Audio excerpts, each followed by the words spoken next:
রবিবার মানেই প্রত্যেকটা বাঙালি পরিবারের সদস্যদের মনে শুধু কি খাবো কি খাবো, ভুরিভোজ এইসবেরই চিন্তা। আর ৫টা পরিবারের মতো আমাদের পরিবারও তার ব্যতিক্রম নয়।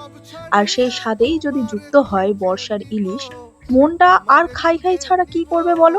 খাওয়া দাওয়ার পর্ব শেষ করে ভাত ঘুম দিয়ে আমরা সবাই মিলে বিকেলবেলা চলে গেছিলাম ঘুরতে। এই ওয়েদারটা এখানে না আসলে তোমরা বুঝতেই পারবে না নদীর ধারে গেলে কিরকম মনটা ফ্রেশ হয়ে যায়। তারপরে একটু ঘোরাঘুরি করার পরে আমরা চলে গেছিলাম খাওয়া দাওয়া করতে। খাওয়া দাওয়া ছাড়া আমাদের জীবন অচল। খেতে চলে গেছিলাম রক অ্যান্ড রোলে। এখানে এত ভালো চিকেন রোলটা দুর্দান্ত খেতে হয়।